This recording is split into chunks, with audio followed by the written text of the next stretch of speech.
I'm Dr. Allison Arwady, Commissioner at the Chicago Department of Public Health, and I just want to say I am welcome. First, I want to say it's lovely to see your faces, and it's also really great to be here talking about something besides COVID. That said, so much of what we've seen during COVID, of course, here in Chicago, has been about inequities, about not having equal opportunities, about all of the problems that we had here in Chicago being heightened.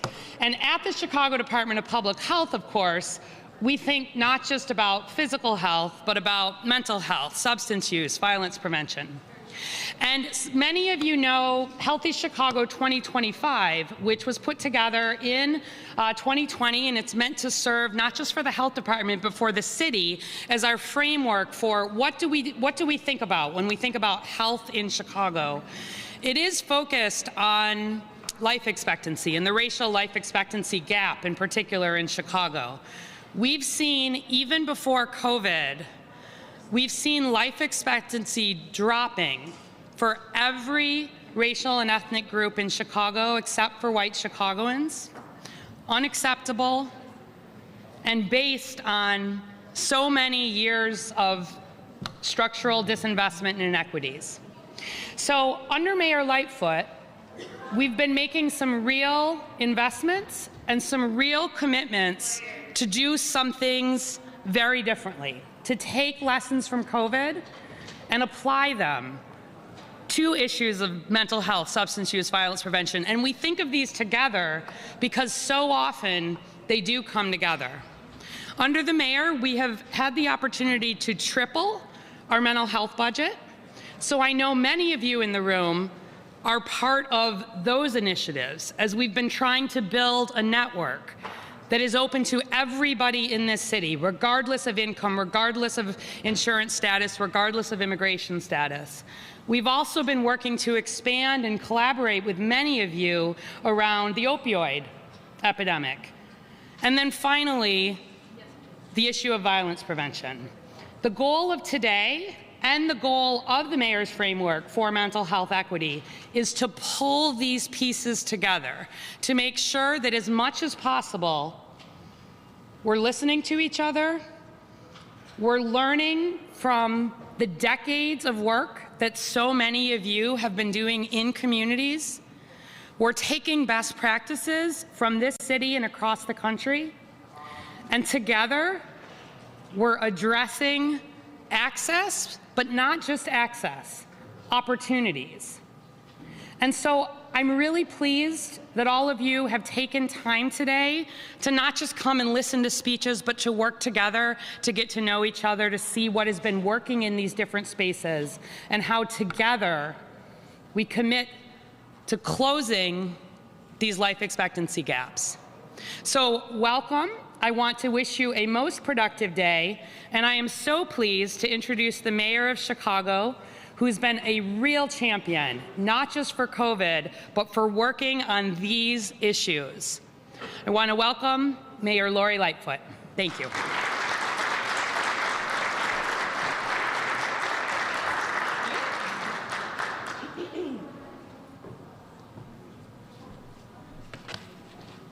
Thank you, Allison.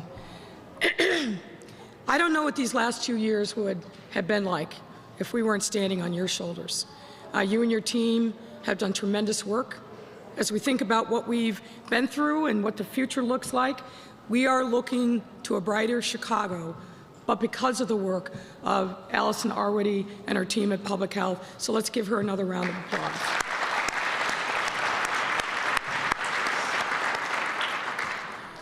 I come to you this morning with a heavy heart.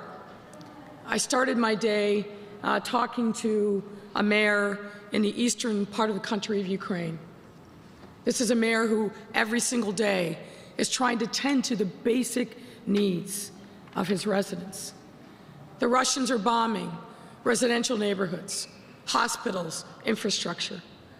They're cut off from water, food, and the basic things that we take for granted in our city to be able to survive and live a healthy life.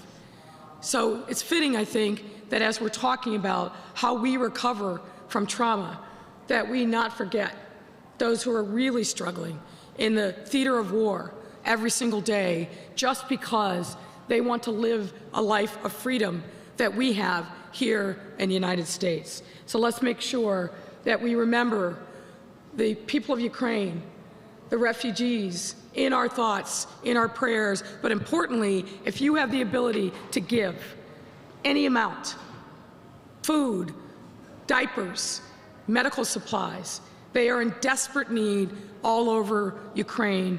And we have stepped up as a city. I'm very proud, in particular, the leadership of the Ukrainian community that is literally sending hundreds of boxes of humanitarian and medical supplies every single week.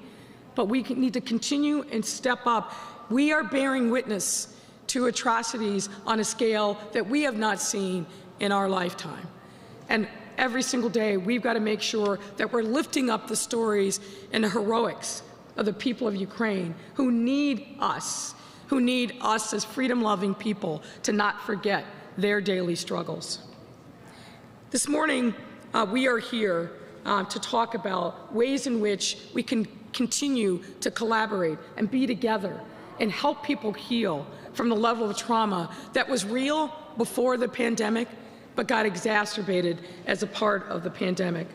And I want to give thanks to CDPH's Director of Mental Health Operations, Kathy Calderon, for her leadership in putting together today's event. This is a partnership. You can clap for her.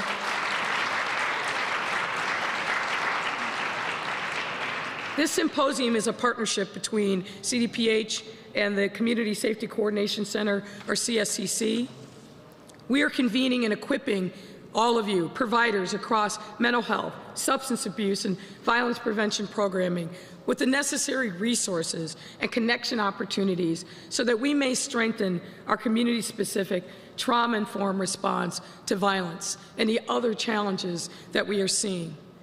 Today, we'll establish the foundation for achieving a collaborative, multi-layered, responsive support network within and across providers who are serving our 15 high-priority violence-stricken communities. You all know this, that violence is a very complex issue, and one that has existed and persisted in Chicago for decades. This is not new for us. It bears repeating that the present-day challenges we face are, as Dr. already said, systemic racism, disinvestment, poverty, and a chronic lack of opportunity. We know this. Violence is a manifestation of something much deeper, more profound, and we must focus on the root causes of that violence if we're ever to see lasting and sustained peace across our neighborhoods. These are the issues that lead to trauma. When you live in a neighborhood that has been neglected and grow up in a community which is bereft with blight, that creates trauma. I can remember walking in many neighborhoods over these last almost 3 years, neighborhoods where there's no green space. There aren't safe places for community to gather. There's concrete and asphalt and broken glass. And I said to myself and to my team, imagine as a child growing up in this environment where you don't get to see the sunshine and joy, where you walk past murals, not of beautiful art, but of the names of people who have lost their lives to gun violence.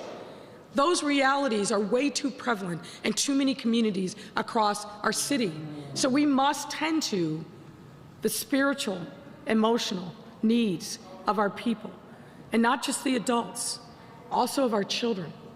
You know this, that children growing up in homes where there is trauma, where there is violence, are more likely themselves to take upon those characteristics later in life. Yes, trauma is the outcome of complex harms, and it can lead to violence, creating a crushing, perpetual cycle of trauma. Too many of our residents and communities experience this cycle on a daily basis, and they have been for generations. We must be committed to preventing and reducing violence through the sustained public health approach that specifically addresses trauma. Trauma has a very real, detrimental effect on one's development. And I don't think we've talked enough about that. But folks, there is good news, in part because Chicagoans are resilient. And we here are here to nurture that resilient spirit by making sure our communities have what they need to stop this cycle of trauma and its impact on our city. We dare not look away, particularly not in this moment. Today we are strengthening the network of both traditional and non-traditional healers who will further address the root causes of violence and increase community safety. I want the providers here today to know that they have our full support, the full support of the city as you go about your work to address the trauma in your respective communities, and that we are taking leaps and bounds and steps to aid you in that work. As Dr. already said, over the course of my administration already, we have tripled the amount of resources devoted to mental health and trauma. And we will continue to make sure that we step up and do our part so you have a reliable stream of funding, not just 1 year, but multiple years, so you can plan, so you can build programming, and you can hire staff. A huge part of that aid lives within the CSCC, our multi-agency coordination collaborative that utilizes the lessons learned from COVID to apply it as appropriate to violence. And what does that mean? The CSCC was created to coordinate and deploy the resources to increase community safety. That means bringing people across city government literally into one room so that they can work together. That's where the innovation happens. The other lesson from COVID is making sure that we're reaching out to you, our community partners, so that you have a voice directly in the way in which we allocate resources, the way in which we help support the work that's going on in your community. One of the most valuable tools that we employed during the course of COVID is to make sure that we come into community with a listening ear and a humble heart, not with all the answers, but to work in partnership with you to build capacity, but importantly, to empower you more so that you, as the trusted community voices, have the support that you need from us to go about the work that you are doing, the necessary work. These resources that we have put together through the CSCC are part of what we believe is essential to recover as a city from COVID. And you are at the heart of that recovery work. Our next speaker, Pastor Chris Harris, can attest to the reality that it takes a village to make substantial and sustainable difference. That is why the symposium is helping us to strengthen our network of healers. The city is addressing trauma with our resources through historic investments in mental health programming. Those investments are among the $1.2 billion we've committed to youth opportunities, affordable housing, assistance of families, and so much more. And hopefully what you see reflected in this $1.2 billion is your voice, your work. Because we went out into community over the course of last summer and fall to talk to all of you to say, what's happening on the ground in your community? What do you need and your residents need to help them address the pain and the trauma that they are suffering on a daily basis? We took the feedback that you gave us in crafting this budget of investments. And we know it's not just one thing or another, it's multiple things. And that's why we talk about this as a multi-layered approach. But it has to, the through line has to be, how do we deal with the trauma that people are facing? You know this as well as I do. There's a lot of anger, there's a lot of hurt, there's a lot of frustration and fear about what tomorrow will bring, because all of our lives over these last 2 years have been upended by COVID and all of the cascading trauma that flowed from that. So in order to address that harm, we've got to step forward together. And we've got to make sure that we are united and collaborating. And by that I don't mean that we're going to agree on every issue. We will not. And that's okay. But we've all got to make sure that we recognize that everyone in this room and at tables set across the city come to this work in good faith. Come to this work with a vision on how we can help heal community. That's critically important for us to have as an agreement and understanding in order for us to carry this work forward. So I'll close by saying this. I look forward to lifting up the good work of community partners, connecting people and organizations who do the Lord's work every single day in our communities, providing critical information and resources that will help heal and those that are in need of direct services. We have to create a better understanding amongst ourselves so that we can have a better understanding amongst our people. I can't thank you enough for the work that you do every single day. You are our heroes in our city, in our neighborhoods. You are making sure that our families understand that someone loves and supports them, and particularly our children. So thank you all very much. Please welcome our next speaker, Pastor Chris Harris, who really has taken on this mission of healing in a profound way.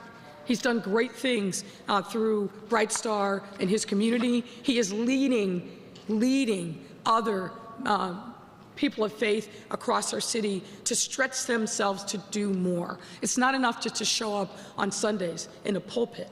You've got to tend to your flock. You've got to heal your community block by block every single day. Pastor Chris, please bring us words of wisdom.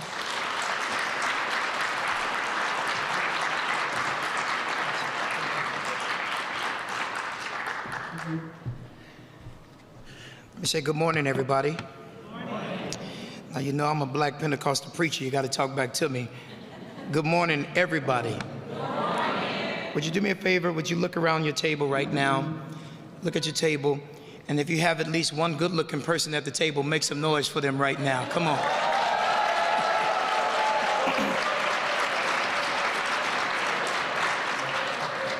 I'm abundantly clear that everybody at the table think that's the person.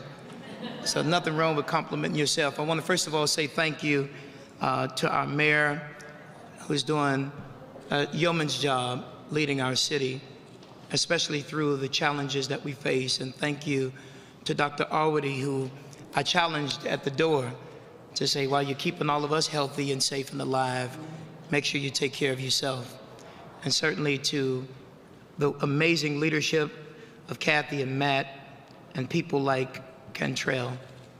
And to all of you all today, I have the privilege to be the pastor of two churches on the South Side, Bright Star in Bronzeville, St. James in West Pullman, both of the communities that I was born and raised in. And I have the privilege of leading and being the founder and CEO of Bright Star Community Outreach. And we've been around now for the past 12 years. Some of the work we've done in the last few years is there on the screen. But I got to tell you, although I'm grateful for all of you all in this room and our team that's present, and we're doing the work, all of you all that are mental health services providers, so grateful for you and all those who fund this kind of work. It's important. However, today is not going to be as productive as it could be if we have an attaboy symposium and pat ourselves on the back and compliment everything that we've done, and we should.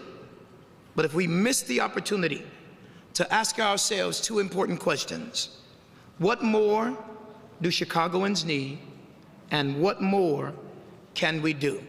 Shout, what do we need? What do we need? And say, what more can we do? What more can we do? As we go to the next slide, I get a chance to lead in the greater Bronzeville area. And what we call greater Bronzeville is everything 67 South, 22nd North, Lakeshore Drive, and Dan Ryan.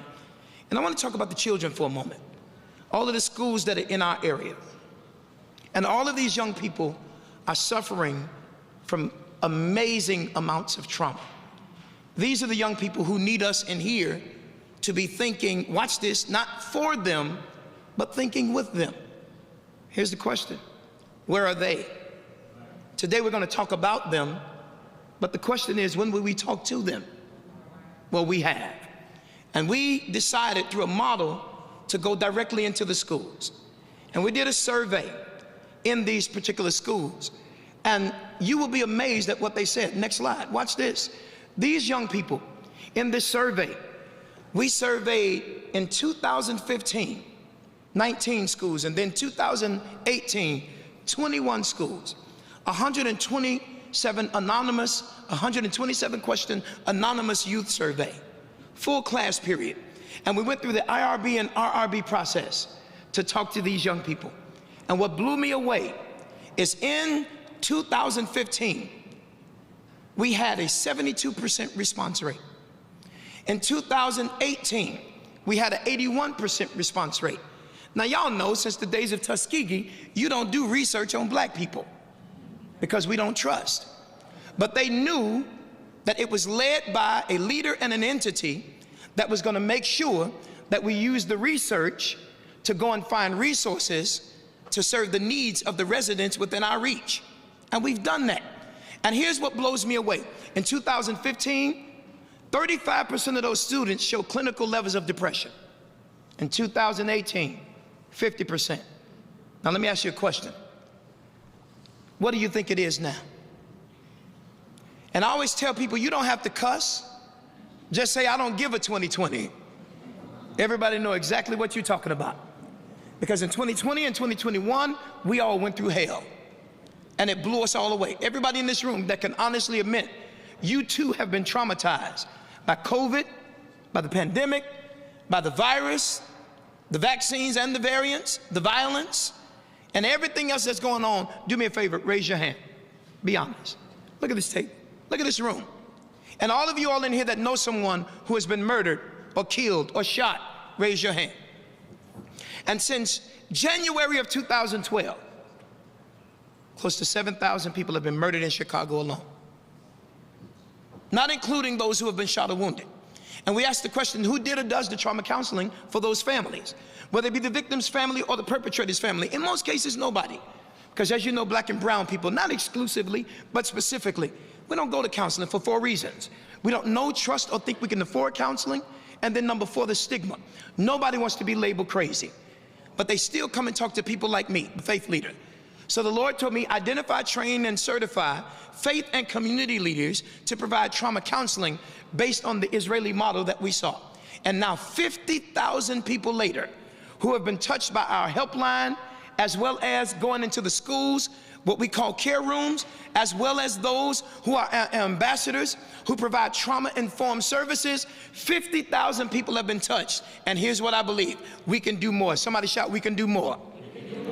I don't think the people in this room get celebrated enough, so make some noise for all of these providers that are in this room right now.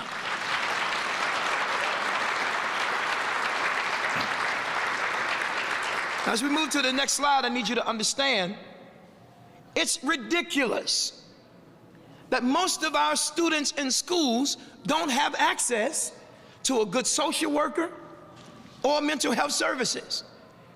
And they certainly don't have access to ones that look like them. Think about it. The stats you see on the screen are ridiculous. And this is a quote from a principal. And many of the principals and teachers who are trained to be educators are asked to be a mental health provider, be a mama, be a daddy, be a nanny, be a mentor, be a finance provider, and we're asking them to do things that they shouldn't do. What if we created the opportunity to serve not just them, but also serve with them? Well, if you look at what the principal said, things got worse. And there is nothing that can make healing not take time. It takes time. So if you go to the next slide, you'll notice something. We decided to reach out to the philanthropic community, the corporate community, and build our own partnerships. Because whether you believe it or not, government cannot do this alone. Can I say it again? Government cannot do this alone.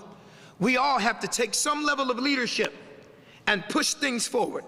And if we have 600 plus schools, do we not have 600 plus corporations, 600 plus businesses, 600 plus philanthropic people that can help put the services in our schools? Of course we can. Because I don't know if anybody will clap for this, but we find money for everything else. Why not for our students? And I'm grateful that our mayor and Dr. Arwady and All of these individuals that are leading went and found money, but we need to find more money. Everybody say more money.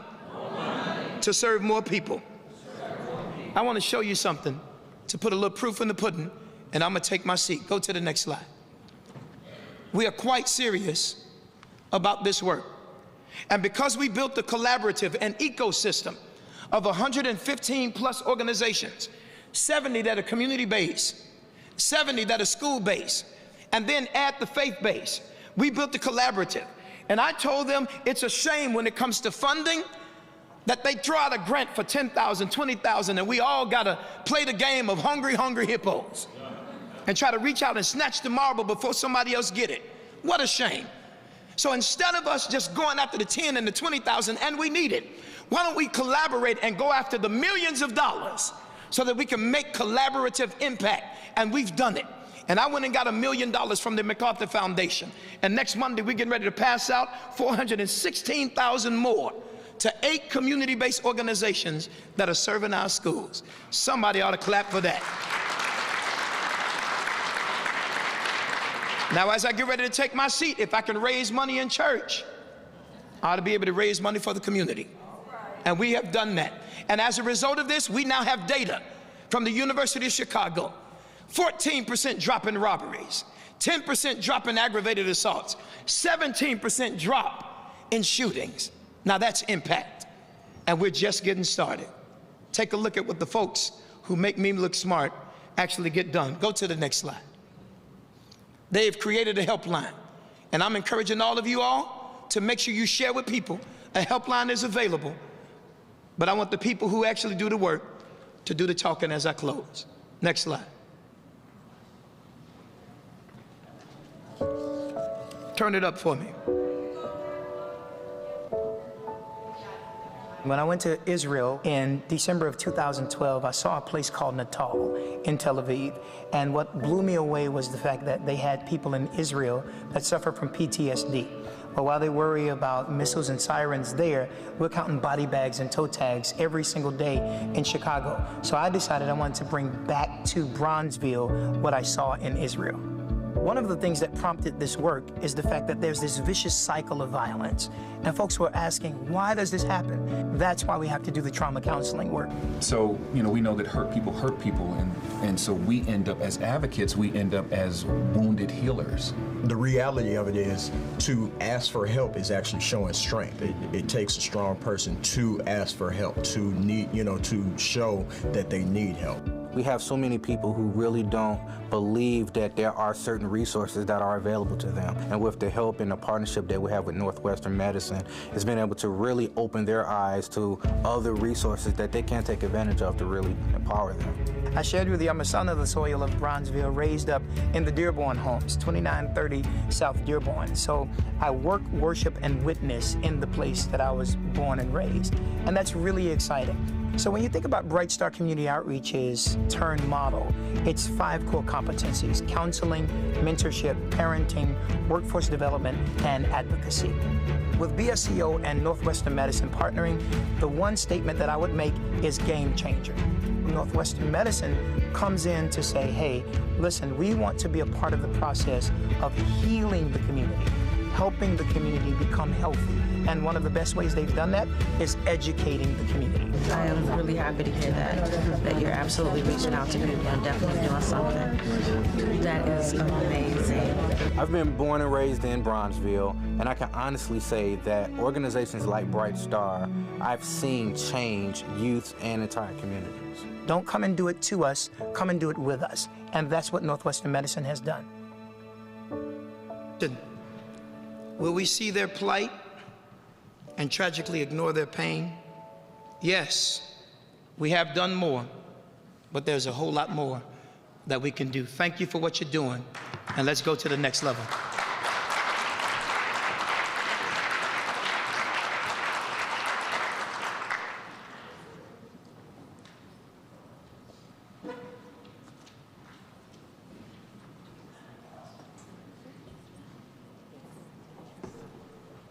Hi everyone, thanks so much for coming. I wanted to introduce Cantrell, who will be doing a releasing activity for everyone.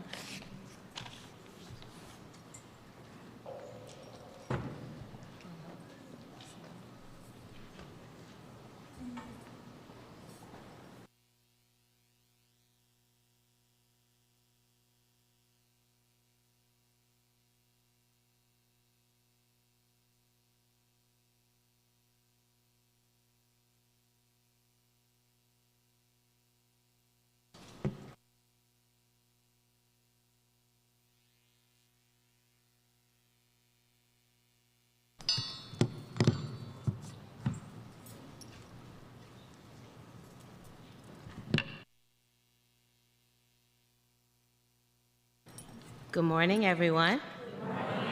Good morning, everyone. Good morning, everyone. Good. I like how that sounds. My name is Cantrell Connell. My business is Lotus Love Spirit Healing. In my healing work, I am a Reiki master teacher. I also use sound therapy, crystals, essential oils, and I am in school for Chinese medicine because I'm aware that in order to help people, I need to know more. And in my work, I've noticed that healers, as one of the slides said from Pastor Harris, is talk about advocates becoming wounded healers. And so I wanted to do a releasing activity for you all here because who heals the healers? Anybody know the answer? You don't just do work with those that are suffering from trauma. You heal the healers. Some of the people that come to you that are suffering from trauma are also healers. It's also a part of why you probably got into the work that you all are doing. So I want to talk about that, and I want to do an activity with us that you can do within your own work. You can do it with yourself. So does anyone know what energy is? It's not created nor destroyed. It's just transferred. And when people are violent and suffering from trauma, they're just transforming that energy. And they're coming to you to find healthy ways to become whole and heal. So I want to give you all a tool. So can everyone take their hands, rub them together, build up some heat. All right? Now, I want you to take your hands and do this. Okay. Imagine that there is an energy ball in between your hands. Take your hands and bring them in and out. And close your eyes and move really slowly. Can you feel that? There's a pool. There's some energy in the palm of your hands. Can you feel that? Yes. Okay. The reason that I had you do that is so that we understand energy is real. You just felt that in your hands. And as healers, when people come to you, you can feel something that's happening energetically in them. But sometimes the healers don't have the ability to do that within themselves, to be aware of the energy that you are transmitting when you speak to those that you are helping with your trauma, right? Sometimes you project and bring your trauma, but it's natural. You all are doing the work. And so I want you all to be able to have a way to support yourself, okay? So I'm gonna take you through a releasing activity. And I brought some tools. I brought my gong. I brought a bell. I bought a didgeridoo and a rain stick, right? A lot of times people feel comforted in sound. It's an activity when you are listening to music, you're actively using your entire brain. You don't have to do any thinking. All you have to do is feel and listen to the vibration that the music provides. So I want to play some sounds for you, right, that will allow you to relax, release, and be able to support your community. And when you are frustrated, when you have a heavy caseload, when you are just taken aback by what you've just seen and witnessed, you have something that you can do for yourself. You can take a moment for yourself and breathe, okay? All right. So for this activity, I do want you to close your eyes. Why? Because I want you to see the most important person in the room. I want you to look at yourself. Okay. So I want to ask you, where is your trauma? And I want you to rate it on a scale of 1 to 10. 10 being the worst, 1, not so bad. And where is your trauma? be it trauma from your childhood, trauma from what you have witnessed in your community, and where are you holding it at? Breathe into it.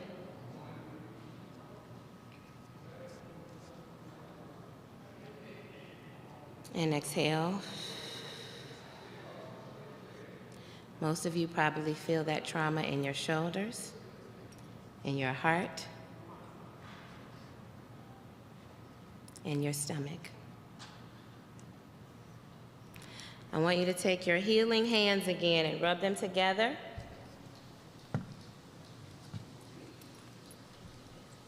Yeah. And place your hands on the area of your body that could use a little light and love.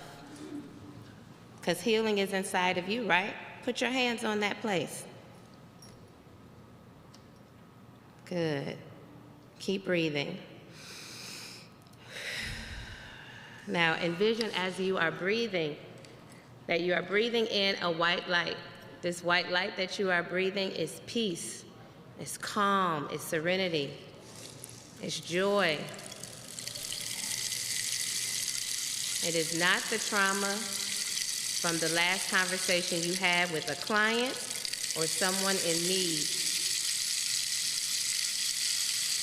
Exhale out any trauma out of your body.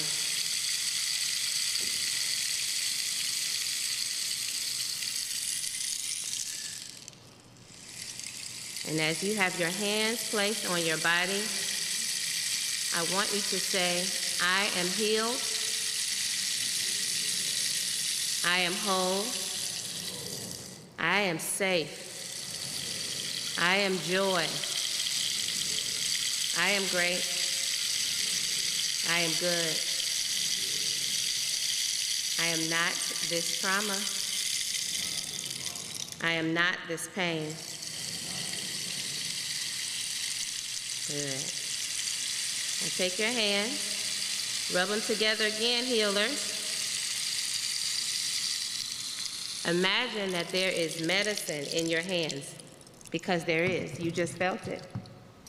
Because I know everyone in this room feels better from just those few minutes. Now, imagine in the palm of your hands is what you need to feel whole, joy, peace, pain-free, and a release. Take your hands and put your hands back on that same place, or if you are led to, you can put it on another area of your body that needs a little love. The same way you do when someone comes to you when they need a little love from you. When you have those wise words for them, when you have all the tools, when you have the hugs for them, in this moment, I want you to give it to yourself, because you matter. Because it is important for you to be healed and whole, so that you do not pour from an empty cup.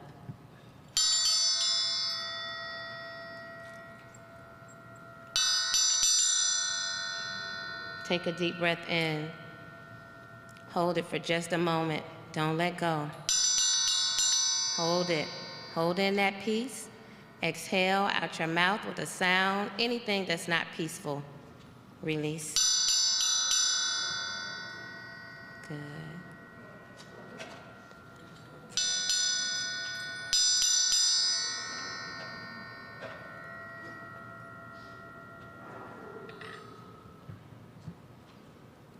Now take your hands again. And I want everyone in this room to think of an affirmation that you need to say to heal your emotional heart, your mental state, your spiritual body, because a lot of times the energy that is transferred, that we have when we are dealing with trauma, is in our emotional and our spiritual body. So we need to give that place medicine through meditation, through our prayers, and through, yes, affirmations. Keep rubbing. Good. Now, I want you to place your hands on your heart and quietly say that affirmation to yourself.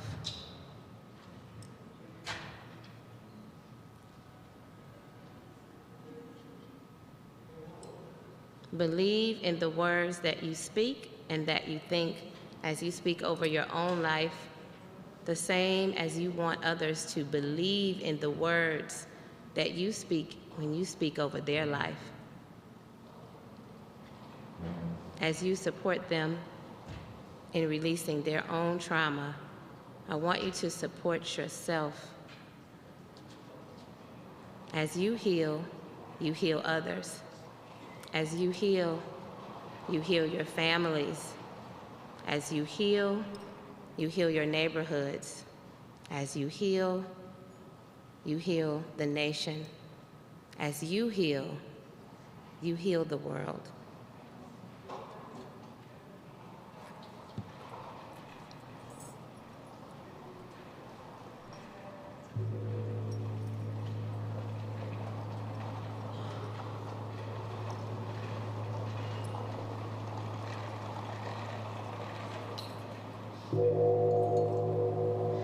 Don't get distracted by the sounds you hear around you.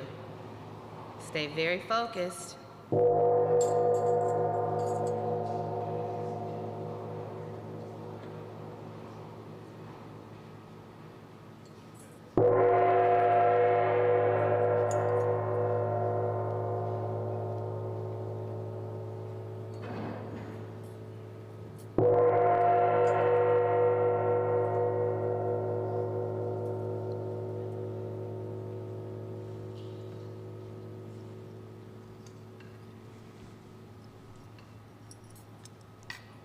Deep breath in. Exhale. Open your eyes. So I ask you, rate yourself again, 1 to 10. Did everybody's number go down? Good. Last part.